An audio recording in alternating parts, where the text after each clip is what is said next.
All right. Hi, this is James Zhang, and we are here with the one and only Merrill Kaliser.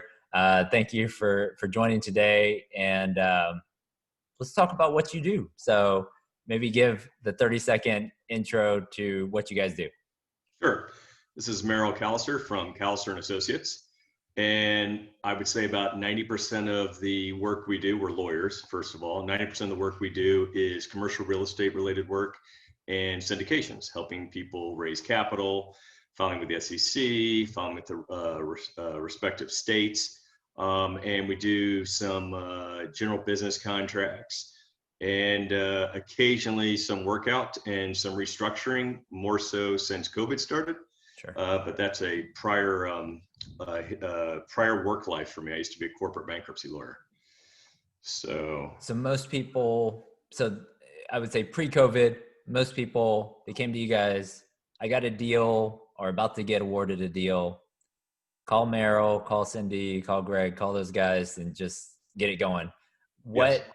So when someone gives you that call, what happens on your side? So typically we either get a phone call or an email or a text message. I would say about 65% of our clients are out of state. Okay. So we'll set up a Zoom call, especially now with COVID. But if they're out of state, we'll set up a Zoom call, try to figure out what they're doing, what the timelines are. Many times they've got a deal, but the deal is really just, I'm going to submit an LOI, which is fine. We still help them out with the LOI. We don't charge anybody to review and add a few little tweaks to an LOI because we know the chances of them getting accepted the first round are not great. Right. But yeah, we'll sit with them or we'll meet with them on Zoom and we'll talk about what their strategy is, explain the different types of exemptions they can use depending on how they want to raise capital. Okay. And then let me pull up this. You went through the trouble of putting together a little slide for us. So let's just I pull it did it up. myself. Yeah. So let me see if I can make this big. So you guys are, early access agreement, LOI, maybe go through some of these, Sure. a couple minutes on each one and Sure. just help people once they sort of reach out to you. What's the timeline that they should be looking for? So, I mean, the way we actually like to interact or meet with people, quite honestly, before they're even doing an LOI. We get quite a few people that say, "Hey, I want to use your firm when I find my deal. What is it that you guys provide?" And so, typically, the same PowerPoint I gave you that you've got up on display is a PowerPoint we give to them, and we'll typically spend about 15 to 30 minutes on the phone with them, going over what they should expect. So this is kind of a newbie PowerPoint, but we have clients that have done enormous amount of deals that kind of follow the PowerPoint because we have certain time frames that we build into our own software that kind of guides the client through the timeline, because there's certain deadlines and there's certain times where you want to start your PPM, start the private placement memorandum process of raising capital, and there are other times you don't want to raise capital yet. So this is kind of what we've put together. I called it cheat sheet.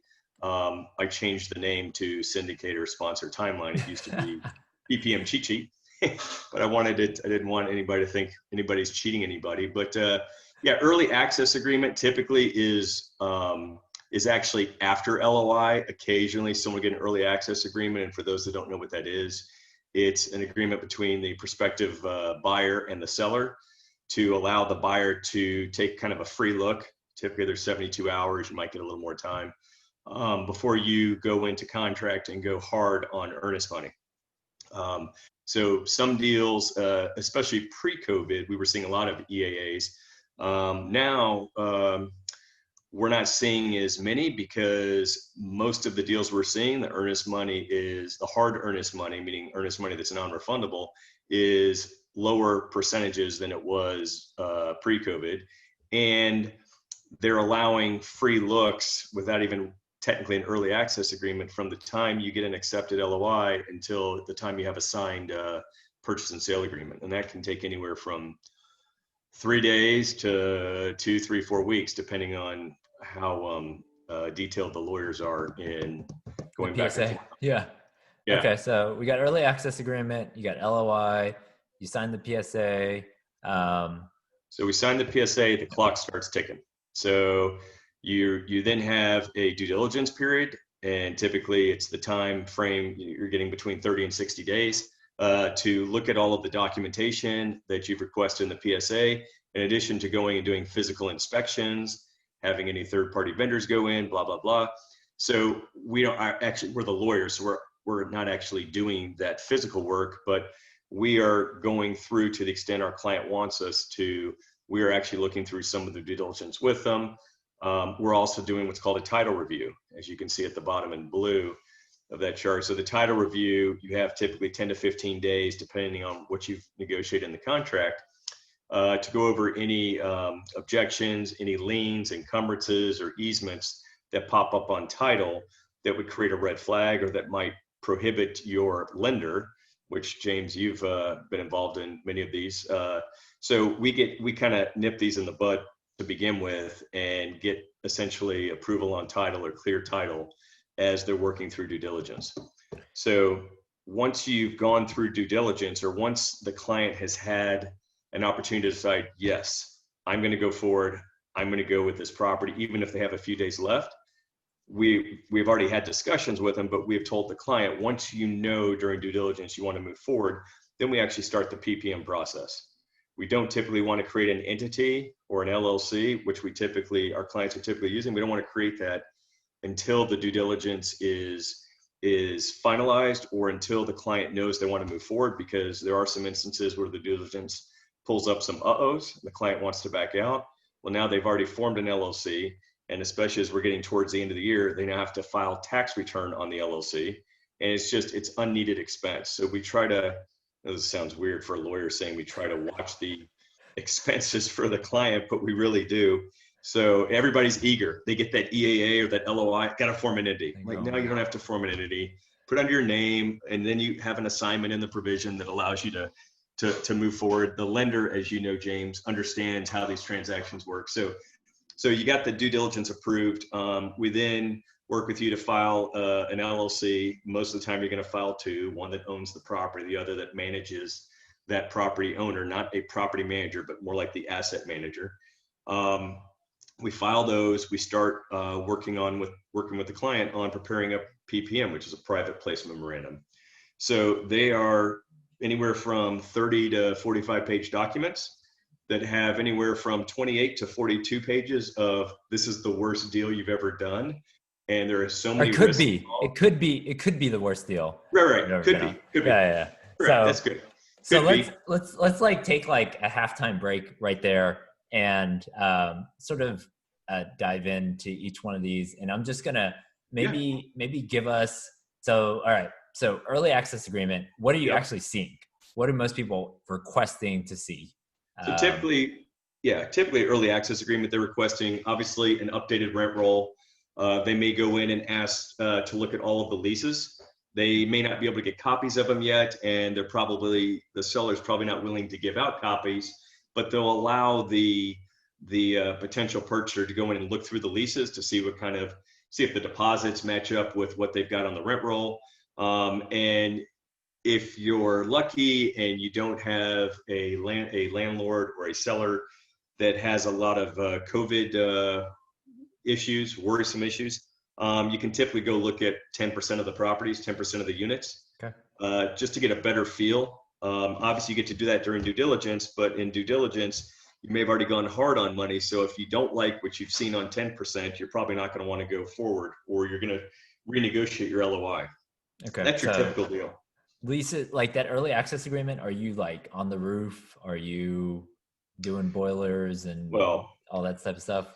So you're asking me, so I wear several hats, as you know. Yeah. We represent hundreds of clients a year, but we also buy our own deals too. We're kind of a unique law firm. So me personally, we have a drone out there. We're in and out of the building. We have everything, because I want to know, I actually don't want to waste the seller's time. Right. My time, I'm already going to assume I'm going to look at 5 or 6 deals before one might make sense. But I have already talked to somebody at Old Capital before we even do the LOI to find out kind of what the terms are. Am I allowed to say the Godfather? Sure, you can say the Godfather. I didn't know if that was still politically correct to say or not. but what the Godfather thinks about the area, because the Godfather has been around longer than I think Dallas Fort Worth was even created. Yes. But no, so I'm going to add that to our pitch. it never hurts. It never hurts to get his opinion.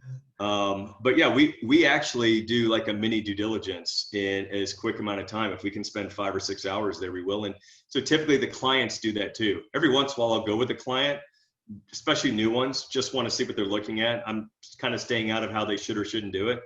But I actually like the early access due diligence. I don't like the full blown due diligence. That's not for the 3 days of walking every unit due diligence. No. Yeah, they all start looking the same after a while. That's way above my pay grade.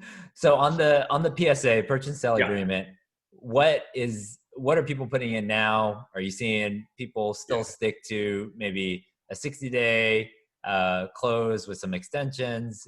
Like what are you seeing right now in terms of earnest money on your side? Yeah. So James, you already know this. I am kind of a smart ass sometimes. But the biggest one we see is extending out the financing, because it is taking those lenders forever. I'm kidding with you, James. That's not the biggest one. I was just messing with you, nodding your head.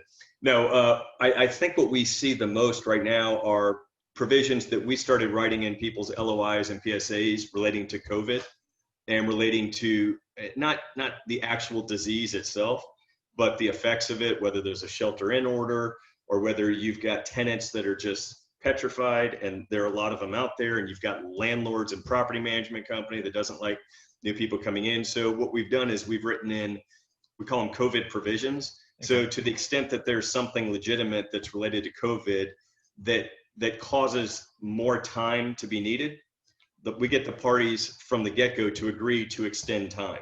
Okay. And basically it just tolls. So for example, let's say Dallas has a shelter in for the next week. And so if there's a deadline on Wednesday, we would just extend that deadline the same amount of days that we couldn't access that. And that's kind of what's agreed upon. Now, more recently, and I just talked about this on a Zoom webinar I did this week, we've had quite a few people asking, and I've put it in 2 of our deals, new force majeure provisions. And so, and I started off at the beginning. I am formerly a corporate bankruptcy restructuring lawyer. I am the guy that thinks the sky is always falling, because I worked on all the companies that were falling. Enron, Blockbuster, Kmart, WorldCom, all those companies tanked. And so I assumed the worst and then planned for it. But I don't want to say assume. I planned for the worst, but hope for the best. Sure. So we're starting to put in provisions in the event there is significant social unrest or civil unrest around the election time and 3 or 4 weeks after. Same idea. We want to be able to toll any timing that takes place. And then quite honestly, because it's under force majeure, which is typically an act of God or a hurricane, and there is rioting, but you have to be a little more specific to get a court to enforce it. So we're building those in. It protects the purchaser and the seller. And, quite honestly, I don't anticipate this happening, but we have seen stuff on TV. If rioters come and they burn down half an apartment complex building and you're 6 days away from closing, the parties have to be able to either renegotiate, or the buyer's got to be able to get out of the deal and shouldn't be out of pocket. So we just started doing those because, as you know, your due diligence period is 45 days, 60 days. We're coming up on elections around the same time frame. So again, we're just trying to be cautious. Haven't seen a whole lot of pushback from sellers counsel. I think everybody who's doing deals right now wants the deals to actually work, both sides. So we've had a couple financing contingencies. Yeah, no, I mean, I think depending on the deal, right? So if a deal sort of is right down the fairway, Fannie, Freddie, I'm going to put up reserves. Nobody's giving you a financing contingency, really. Right. But yeah, if it's a bridge loan or it's a little bit hairier deal, then yeah, the financing contingency is in there. The last piece on this, so PPM, I don't know if you were going to touch on this, or are you seeing more people go 506B versus C? Or are you still doing, I mean, I know 5 years ago it was 99% 506B, and then like I've seen more people just sort of move into 506C just so that it seems like it's less risky, maybe from the general partner standpoint. I don't know. Yeah. Yeah. So So maybe touch on that. very good question. I wish you were on my webinar because you've asked every question I answered on Tuesday night. We will put a link to that webinar in the comments below. Yeah, you don't have to, but that'd be great. And not my home number. One of the things, listen, we're seeing a lot of interesting scenarios. Repeat the question one more time. I'm reading my outline. I jumped too So ahead. previous, everyone did 506B. Then they came out and said, "Hey, we can do 506C." And now I'm just I'm just seeing. I see a higher percentage of Cs. I'm just wondering what you see on your end because you're actually doing them. I just see them in the Facebook feed. I'm gonna make a educated guess that 50% of our deals right now are Cs. Oh wow! And I would say pre-COVID maybe 10 to 15. And I do have a theory behind that. Hopefully it's an educated theory. I think a couple things. COVID has frightened a lot of people, but most of the people it seems to have frightened, this is in my opinion, are more sophisticated investors who have less money out there that they can or cannot invest in. Okay. And then those that have been kind of watching everything and kind of assuming, hey, we've been in a big bubble, something is going to create a correction. No one could have, I don't think anybody could have anticipated COVID, but that is the trigger. I think we expect a different type of trigger at some point, but that's the trigger. So all the dry powder that's been sitting out there, they're now looking at deals. So that coupled with, you can't really get people in normal group meetings like you could pre-March. So because of that, it's much harder to have pre-existing relationships with people. So you've got Zoom calls, you've got Zoom webinars, I call them Zoominars, but you've got people out there educating. And so the 506B, the sophisticated investors are less likely to invest right now. And we are seeing that. You've got more accredited investors that want to do deals. So especially with what's going on now, 506C is perfect because you can market essentially to whomever you want. You can only take in accredited investors, but you're able to hit a huge amount of accredited investors if you're marketing properly. Every deal I've done in the last 9 years has always been a 506C. I'm not necessarily promoting C or B. I have a whole marketing team that we employ in-house. So it's I shouldn't say easy. It's much easier to market when you've got a team and you don't have to pay any extra. I'm paying for it anyway. But yeah, we have seen about 50%. We had a lot of people. Yeah, that's a bigger number. That's a bigger number than I expected. But I mean, I'm just from what I see, and not until sometimes it's in the GP's webinar, but majority of the time you have to get the PPM before you figure out if it's a B or C. Because if you just hopefully you don't even see Bs. Maybe that's why I'm skewed. I don't see the B. All I see is the 506Cs because that's the intent, is that you can advertise 506Cs. Yeah, James, if you're seeing B webinars and you don't have a pre-existing relationship, you need to call me. We need to. We don't want to go there on this call, but yeah. Okay, that happens. But so those are, and it's funny. You can actually go and search on the SEC site. It's a public site, and there have been an enormous amount of Cs that have been filed. And it, from our perspective, because we kind of track the capital raise, because we've got to file blue sky filings, which is kind of the next thing. Basically, that's if you live in Texas and you're raising money in Texas and you take Oklahoma, New York, California money, you've got to file a registration in each one of those states saying, hey, I'm actually selling a security under an exemption. And so you just have to do it once, but you've got to register. So we're constantly, about every 4 days, 5 days, we send out a notice to all of our clients during the capital raise requesting how much did you raise, where did you raise it from? And it is, I don't want to use the word shocking, it is very, very encouraging how much capital is out there. We haven't had a single group not raise their capital, and that's a much better ratio post COVID than pre-COVID. Wow. Okay. Maybe the post-COVID guys are super confident. I think they just have a lot of cash. They got a lot of cash sitting. And I think they're nervous with the market, to be honest with you. So, okay.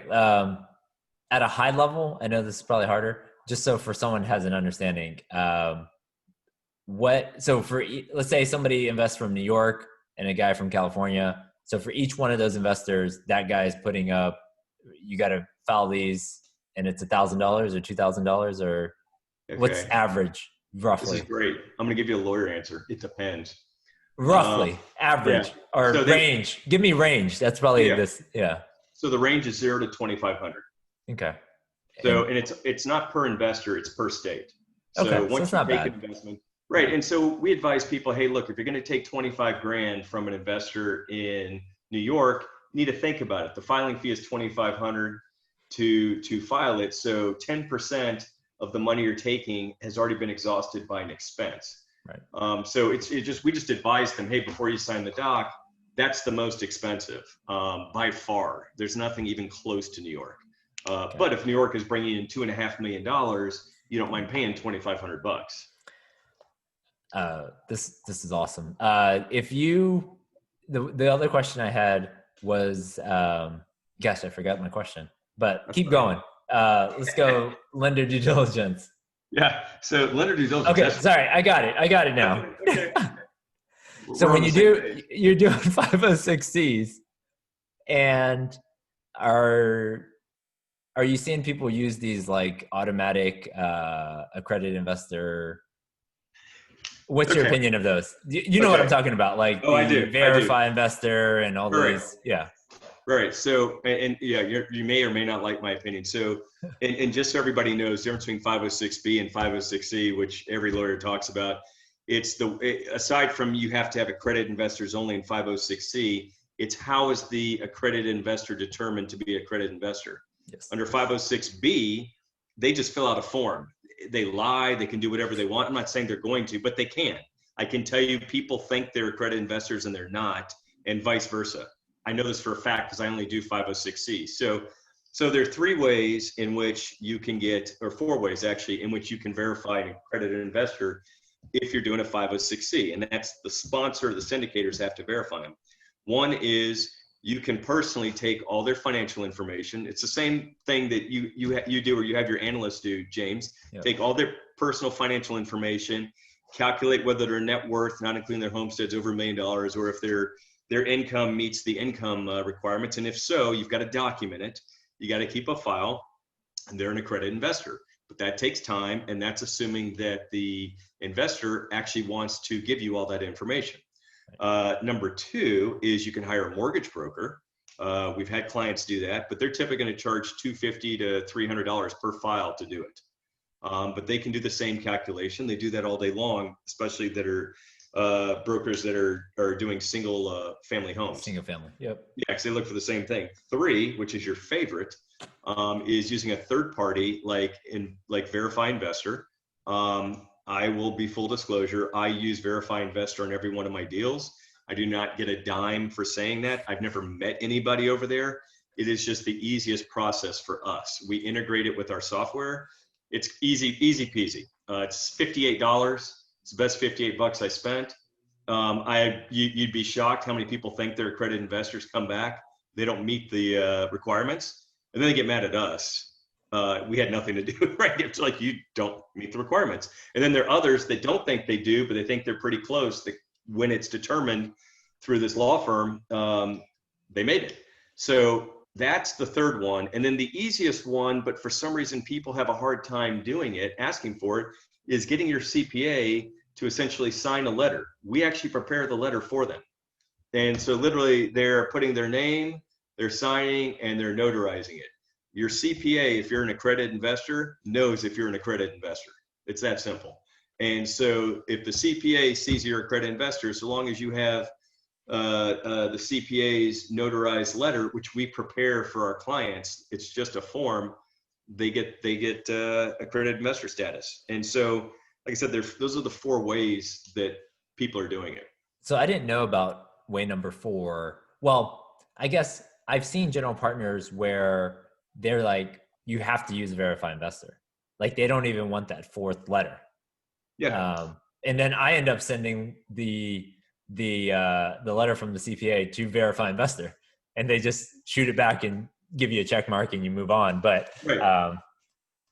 okay, all right, that's perfect. Thank you. That was a lot more detail, but I loved it Sorry. because I didn't know any of that. So, all right, let's touch on lender due diligence and legal opinion before we get to Sure. closing. Before closing this meeting up. Yeah. Well, close. Yeah, Luke, this stuff's quick. So lender due diligence, that's where we have the fortune and pleasure to work with James and his team very closely, doing UCC background checks, get all sorts of interesting names that pop up that sound like the borrower, but may not be the borrower, and sometimes it is the borrower. So James and team and mine and team come up with very interesting correspondence back and forth, right? Can a borrower do those checks on their own? Because sometimes 100%. people come to us and say, I didn't know I had this lawsuit against me or bankruptcy or and you know, this is always the last like 10, 15 days of close before you close. And all of a sudden it's like this big surprise. So this goes back to, you should have seen part 1 of my part 2 on last Tuesday. Part 1, which was 2 Tuesdays ago, I actually go into detail about how to pick your partners and what sponsors are doing when they bring on other sponsors.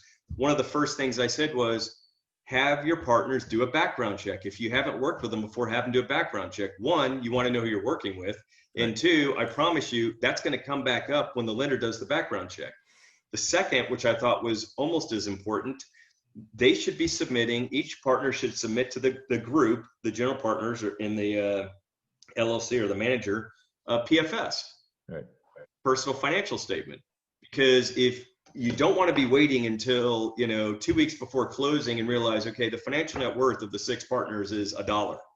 And you need to have 15 million, because now it's very stressful for the borrower. It's very stressful for the lender because you guys are really vested. I hope we did not get to that point and we find that out.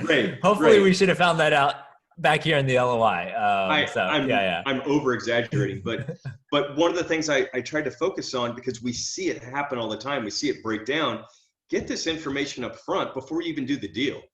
You kind of know who you're going to partner with to an extent. Maybe you bring on 1 or 2 other people a little bit later when the deal is starting to move forward. But you want to know, are there any skeletons in the closet? And what do the financial statements look like? You can sign a confidentiality agreement with each other. We can prepare an NDA, but that's really important because it makes your job and my job much, much easier when going through lender due diligence. Okay. So legal opinion. That's perfect. Legal opinion. So I hate these. So this is where the law firm is liable to the lender. I love this. So the lender can sue you. Right. Okay.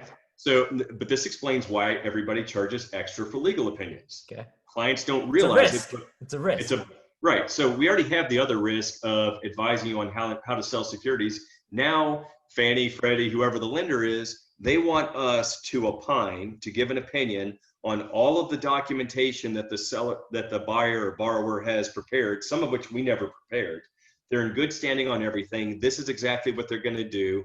Their credit checks look like their credit checks. And then I have to sign it because I'm the partner in the firm and they want the partner in the firm signing it. And it gets even better. It's a form that's provided by the lender. I can't even modify it. Here you go. Right. Here's a form. You're going to be liable. And we have to disclose every one of those on our malpractice insurance because it's additional liability aside from what we normally do. But it really is a very easy thing to do. It's just, I don't think our clients realize that we're on the hook, and so don't give us bad information. So most of the time, for some reason, that's the last thing that comes in to the lender. Yep. And is that because you have to see the information before you can opine on it? Is that fair or no? No, what's fair is typically the last document the lender provides the attorney. Counsel. Here you go. Yeah. Okay. Yeah. All right. Yeah. I always push it to them. So the lender actually has to prepare this document. They send it over. It's sort of like the loan agreement to some extent, right? Yep. Okay. Yep. So loan agreement gets done. The approval's done. They fill out the loan agreement, send it over. Everyone signs. And now let's talk about closing. So typically law firms step back at that point. Once they've done all the documents, they step back. we're a little different. I do have my own title company. So we don't really step back since we already have title services. It's just an added benefit. We don't charge extra. We just make sure that the client can get through the closing. And part of that is looking at prorations that are on the settlement statement. You know, if it closes in the middle of the month, is everybody being credited the right amount? We'll help the title company, whoever the title company is. If it's not us, we'll help getting our clients to get the documents signed. We may have to get a mobile notary. We try to, I hate to say it, but we bend over backwards. We want them completely through the deal. They can never see their lawyer again because they probably don't want to deal with lawyers at the end of the deal. But it's just kind of, I hate to say it, we hold their hand through the entire process. To me, it's a huge value add. Most attorneys, when you go out and engage them, once they send over the legal opinion, I don't see them after or during closing, or because sometimes there's a gap, right? So sometimes you run all these searches, 25 days before close, and then you get to closing and nobody's reviewed anything. And so you guys do a really good job of getting everybody to sign the docs, to review the statement, and just get the thing over the finish line. So I really appreciate that. You want to know why? Sure. Go ahead. It's a little secret. Don't tell anybody other than the hundreds of people that are going to be on, because at least half of our fee is paid at closing. So listen, we love our clients. We want to make sure they close. So all the documents to title are going to be very, very good, including our final bill that goes to title. So of course, we love to help people close and make sure there are no issues. So I'm 100%, you're 50%. So usually it's just me and Merrill trying to close the loan. Nobody else is even there. Right. It's just me and Merrill. The buyer and sellers don't even show up. We're sitting there, please close, please close. So to wrap this up, this has been great. Best way for people to reach out to you. You mentioned some webinars. I don't know. Is that on your YouTube channel? Yeah, we've got a Kaliser on YouTube. You can hit us up on Facebook, or you can.